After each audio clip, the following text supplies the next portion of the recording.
Now, the well-documented rift between the Sussexes and the rest of the royal family seemed to crank up a notch today with the release of a new trailer for their upcoming Netflix documentary. In it, Harry makes allegations about the planting of stories and the suffering of women who marry into the monarchy. It's about hatred. It's about race. It's a dirty game.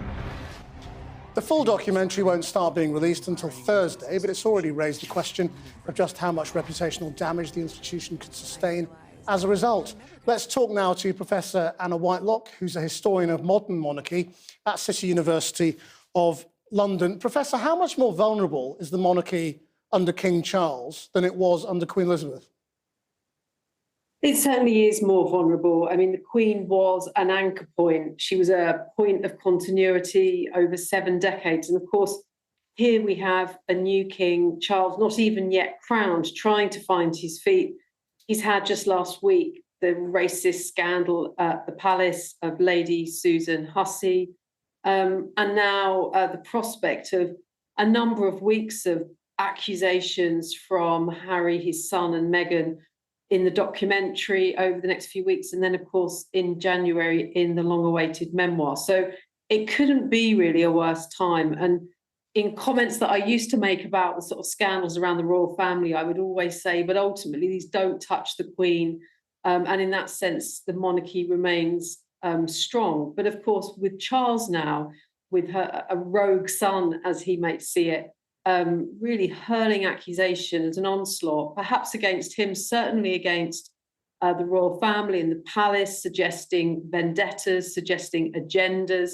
One contributor to that documentary describes a hatred about race.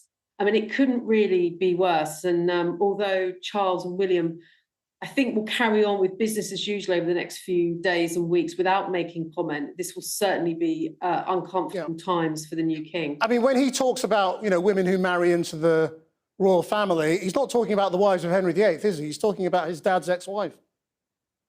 Well, it wasn't great for them either, to be fair. But no, he's talking about, of course, his mother, who died in such tragic circumstances, but also, as I'm sure William will not be pleased about, he also pictures in that Netflix clip Kate when she was in her relationship with William before they were married.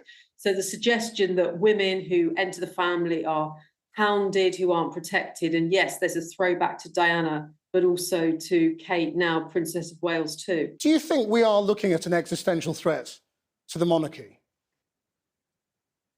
It's hard to say. I mean, the monarchy has endured such challenges over so many generations. But I do think this is a particularly precarious time. Without the bedrock of the Queen's reign, I think we are in a moment of questioning the purpose, the usefulness, the popularity of the monarchy. And in many ways, I think that conversation hasn't really begun yet, out of a lingering deference and respect for the Queen. I think in many ways, people haven't properly got their heads around the fact that we do have a king now. That may be brought home this Christmas with the King's speech, and then certainly when we see Charles enthroned at the coronation. But the big questions about what is the monarchy for, if it's value for money, what it represents, we haven't even begun those conversations. And this kind of news cycle certainly won't help make the case that the monarchy has a thriving and flourishing future ahead of it. And if the king wants to modernise, as it said he wants to, I mean, we're not seeing any sign of it yet, are we, in terms of how they are handling this? Well, it's not. I mean, it's early days. I would say that the palace and William and Charles were absolutely quick and united about the position with Lady Susan Hussey and her stepping down, and came out with very strong and strident statements there. But I mean, the modernisation of the monarchy, it hasn't really begun in a way that many people would believe it should. I mean, where are the palaces that are going to be sold off? Where is the sort of environmentally friendly travel plans of the new monarch and the new royal family? It is early days, but I think people are going to look and want to see more dramatic change, which isn't really what the monarchy is about, but I think it's going to be necessary, particularly now that really the monarchy and Charles and William are going to be in the eye of this particular storm. Professor Anna Whitelock, thank you very much.